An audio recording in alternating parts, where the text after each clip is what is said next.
नमस्ते दोस्तों, मेरा नाम है राज और आप देख रहे हैं मेरा यूट्यूब चैनल स्लो लर्नर। आज का वीडियो एक रिजल्ट एनालिसिस वीडियो है। कंपनी का नाम है V2 रिटेल, जिसका एनालिसिस करेंगे। कंपनी का जो कॉन कॉल था, कॉन कॉल बहुत ही मज़ेदार था और काफ़ी एग्रेसिव केपेक्स कर रहे हैं। ग्रोथ के नंबर अच्छे आए और जो उनका रिजल्ट आया उसमें 52% और अप्रॉक्सीमेट 50% के इनके रिजल्ट आए। उसके बाद अगर फिर भी आप स्टॉक का देखेंगे तो स्टॉक का परफॉर्मेंस बहुत ख़राब हो रहा है। स्टॉक नीचे को भाग रहा है और जो इसके नंबर हैं वो ऊपर को जा रहे हैं। अब इसमें करना क्या है? एक तो सबसे पहले आपको ना सबसे पहले डेली चार्ट देखना बंद करना पड़ेगा। चार्ट की मैं भी बात करता हूँ, लेकिन ये एक हल्का-सा मूड माहौल देखने के लिए होता है। प्योरली चार्ट आपके ऊपर आपको प्योरली चार्ट के ऊपर फ़ोकस नहीं करना है। नंबर आपके कैसे आ रहे हैं उसके ऊपर फ़ोकस करना है। तो सीधा चलते हैं, पहले इसके एक बारी नंबर की बात कर लेते हैं। नंबर कैसे आए? नंबर इसके ज़बरदस्त थे। कॉन कॉल में इन्होंने बताया आके 50% से ग्रोथ करेंगे और इनका जो टोटल स्टोर काउंट है आज की डेट में 216 है और ये नए ओपन 9 स्टोर और खोलने जा रहे हैं, तो ये तकरीबन 925 पहुंच जाएंगे। उसमें से 1 या 2 स्टोर इन्होंने बंद करें और सेम स्टोर सेल्स ग्रोथ जो है 5% आ गई है। उसके अलावा इन्होंने बताया कि ये क्यूआईपी करने की एक प्लानिंग कर रहे हैं। अगर इनको वैसे इन्होंने खुद ही डिस्कस करा था कि हमें ज़्यादा पैसे की ज़रूरत नहीं है केपेक्स करने के लिए, लेकिन ये सोच रहे हैं कि साथ में हम डेट फ्री भी हो जाएंगे और साथ ही हम जो एक्सपेंशन कर रहे हैं 100 स्टोर खोलने का जो टारगेट है इस साल वो करेंगे। और अगर सब कुछ ठीक रहा तो 120 भी कर सकते हैं। तो 100 से 120 के बीच की रेंज रखी है और अगर इस साल इतना कर पाते हैं तो अगले साल और भी कर देंगे, यानी अगले साल 150 के आसपास करेंगे। तो गाइडेंस तो बहुत स्ट्रॉन्ग है और गाइडेंस लगातार बढ़ती जा रही है। फिर इनसे बात करी कि इंडस्ट्री में प्रॉब्लम आपको क्या दिख रही है? इन्होंने बताया कि हमें एज सच कोई प्रॉब्लम नहीं दिख रही है और सब कुछ ठीक है। ज़्यादा हम फोकस अपने एग्जीक्यूशन पे कर रहे हैं। एग्जीक्यूशन के साथ इन्होंने बताया कि हम जो बिग डेटा है उसको यूज़ कर रहे हैं। जो हमारे कस्टमर हैं उनकी डिटेल को, जो उनका मोबाइल नंबर है वो यूनिक एक नंबर रहता है इनके पास, और जो कस्टमर की प्रेफ़रेंस है हम उसको बहुत ज़्यादा फोकस कर रहे हैं, उसको बहुत ज़्यादा सीरियसली ले रहे हैं उस डेटा को। जैसे कि कस्टमर को कौन-सा कलर का कपड़ा पसंद आ रहा है, किस तरह का, किस स्टाइल का, और मतलब सारा ऐसी चीज़ें जो भी कस्टमर को पसंद है हम उसको सीरियसली बहुत ज़्यादा फोकस कर रहे हैं और उस तरह के ही जो अपैरल्स हैं हम उसको ज़्यादा पुश कर रहे हैं अपने सेल्स में। फिर उन्होंने ये बताया कि हम ज़रूरी नहीं है कि हम प्रीमियम लोकेशन पे ही जाके अपना ऑफिसेस खोलें। एक्चुअली जो क्योंकि ये बिग डेटा इस्तेमाल कर रहे हैं कस्टमर की डिटेल का, मज़ेदार तरीके से बोला कि हम अपने कस्टमर को we are able to bring our customer again back to our stores even from the far from even little further away from the prime location.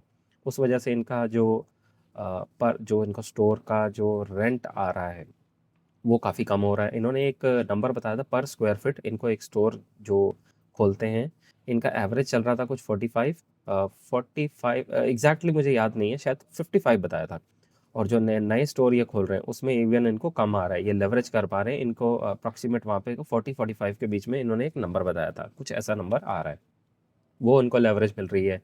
फिर जैसा इन्होंने बताया कि ये कस्टमर का जो बिग डेटा इस्तेमाल कर रहे हैं, तो उसी तरह का प्रोडक्ट को ला रहे हैं और वहाँ पे काफ़ी अच्छी डील ले रहे हैं। और जो ये नई जो लोकेशंस इस साल ये 70 और स्टोर अभी खोलेंगे। इनके अभी जो टोटल काउंट स्टोर है 215 है, 225 है, माफ़ कीजिएगा, और इसको तकरीबन 325 के आसपास लेके जाएंगे। फिर इन्होंने ये भी बताया कि जो ये स्टोर खोलते हैं उसको स्टोर को खोलने के बाद इसको तकरीबन 2.25 करोड़ की इनको ज़रूरत पड़ती है एक स्टोर को खोलने के लिए, फिर इसकी इन्वेंटरी को मैनेज करने के लिए, ऐसी सारी चीज़ों के लिए। आरओई का डायरेक्शन इनका ऊपर को जा रहा है। 10 था पिछले 3 साल की, अगर बात कर लें 10, 23 और 25 गाइडेंस ऊपर को जा रहा है। वैल्यूएशन जो हैं काफ़ी महंगे दिख रहे हैं। मोटा मोटा कैलकुलेशन कर लें, इनका आज की डेट में जो सेल्स ग्रोथ है 2200 करोड़ के आसपास में, 50% सेल्स की ग्रोथ है। तो 2200 में 1100 और ऐड कर देंगे तो 3300 करोड़ हो जाएगा। 3300 करोड़, और इनका जो पार्ट मार्जिन है वो तकरीबन 4 से 5% के आस पे है।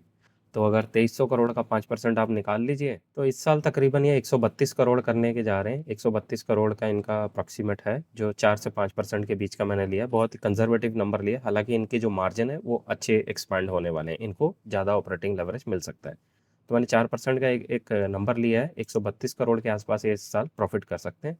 5000 का इनका मार्केट कैप चल रहा है, तो 5000 से इसको डिवाइड कर देते हैं एक बारी। मैं राउंड फिगर ले रहा हूँ, तो प्लीज़ आप अपने अकॉर्डिंग थोड़ा सा दोबारा से कर लेना जैसा आप कर। तो फ्यूचर का पी इनका तो जैसा कि आप देख पा रहे हैं स्क्रीन पे, मैंने एक मोटा मोटा कैलकुलेशन इनका निकाला है। तकरीबन 2200 करोड़ इनका आज की डेट में मार्केट कैप है, 50 का इनका सेल्स ग्रोथ का गाइडेंस है, तो तकरीबन 3300 करोड़ का ये सेल्स ग्रोथ कर लेंगे। और अप्रॉक्सीमेट मैंने एक बड़ा ही मॉडरेट नंबर 4% इनका पार्ट का नंबर एक लिया है, तो उसके अकॉर्डिंग 132 करोड़ ये इस साल कर देंगे। अब 132 को मैंने 5000 जो मार्केट कैप है आज की डेट में, उससे अगर डिवाइड करता हूँ तो अप्रॉक्सीमेट 37% का ग्रोथ 1 ईयर फॉरवर्ड भी आता है, तो वो उसको प्लस माइनस आप ऊपर नीचे करके 40 से 50% का सेल्स का ग्रोथ आ रहा है 1 ईयर फॉरवर्ड भी। अगर 4% भी ये करते हैं तो इतना आ जाता है। अगर हम इसको और थोड़ा कंजर्वेटिवली ले लेते हैं, मान लीजिए 3.5% ले लेते हैं, तो 3.5% के अगर इसका भी निकालते हैं तो हमारा तकरीबन मैंने कैलकुलेशन करी है वो 115-120 करोड़ की रेंज में आ जाएगा। तो तकरीबन 115-120 करोड़ की रेंज में आ जाएगा। तो फिर भी मोटा-मोटा अगर 3.5 से 4% का अगर हम पार्ट इसका कैलकुलेट कर लें, तो अप्रॉक्सीमेट इसका जो फ्यूचर 1 ईयर फॉरवर्ड फी आ रहा है वो 40 से 50 के बीच। तो 1 ईयर फॉरवर्ड भी 40 से 50 के बीच में आ रहा है, और 50% की स्पीड से ग्रोथ करने वाली कंपनी आपको 1 ईयर फॉरवर्ड भी 40 से 50 के बीच में मिल रही है, तो अच्छी डील मुझे लग रही है। बाकी ये वीडियो किसी तरह का बाय सेल रिकमेंडेशन नहीं है, तो प्लीज़ आप ऐसा कोई भी उल्टा-पुल्टा काम मत करना। फिर भी करना है, फाइनेंशियल एडवाइज़र से पूछना, उसके बाद करना।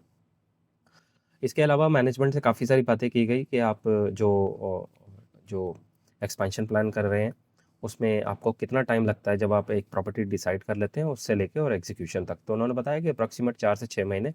और इन्होंने बताया कि हमारे पास जो प्रॉपर्टी हैं जो हमने ऑलरेडी फाइनलाइज़ या शॉर्टलिस्ट कर रखी हैं, it is more than we can actually open the stores. तो इनके पास जो लोकेशन है, the opportunity of the location is more than the number of stores they are planning to open this year. They have shortlisted this 150 location, which is little away from the prime location, and the rent is quite good. They got the deal. तो इन्होंने इसी चीज़ को लंबा चौड़ा बड़ी अच्छी सी English में करके बता दिया। एम्प्लॉइज़ की हायरिंग के बारे में इन्होंने बताया कि काफ़ी ज़बरदस्त ये कर रहे हैं, और इनके जो इतने भी जो प्रोसेस हैं वो सेल्फ ड्रिवन है, वो सिस्टम ड्रिवन ज़्यादा है, तो इनको बहुत ज़्यादा एम्प्लॉइज़ की ज़रूरत नहीं पड़ती है, लेकिन हाउएवर फिर still they are hiring more peoples. उसके अलावा फिर इनसे जब बात की गई तो इन्होंने डिस्कस करा कि जो QIP का पैसा आएगा या जो एक्सपेंशन के लिए इस्तेमाल होने के बाद एक्स्ट्रा जो बचा हुआ पैसा है वो टेक्नोलॉजी में इन्वेस्ट करेंगे। एक उन्होंने बताया था सप्लाई चेन की जो टेक्नोलॉजी है वहाँ इन्वेस्ट करेंगे। और तो ये मोटा-मोटा इन्होंने पूरा बताया था, और इस साल का जो गाइडेंस है 100 से 120 के बीच में स्टोर खोलने का है। SSG का नंबर इन्होंने क्वार्टरली 5% बताया था, और क्योंकि वो ईद का जो फेस्टिवल है वो Q4 में शिफ्ट हो गया था, और आने वाले टाइम में एक और इन्होंने गाइडेंस दी कि जितने भी इनके जो क्वार्टर आएंगे वो प्रॉफिटेबल होंगे। तो ये मोटा-मोटा सारी कहानी थी वीटू रिटेल के बारे में। आई होप मेरे इस वीडियो से आपको मदद मिली होगी। आपसे एक रिक्वेस्ट है, प्लीज़ आप जाइए इस वीडियो को लाइक, शेयर, सब्सक्राइब कर दीजिए। आपका ऐसा करने से मुझे बहुत मोटिवेशन मिलता है, और उस मोटिवेशन की हेल्प से आपके लिए मैं और लगातार वीडियो बनाकर लाता रहूँगा। मिलते हैं अगली वीडियो में, तब तक के लिए सीखते रहिए, खुश रहिए, इन्वेस्ट करते रहिए। Thank you.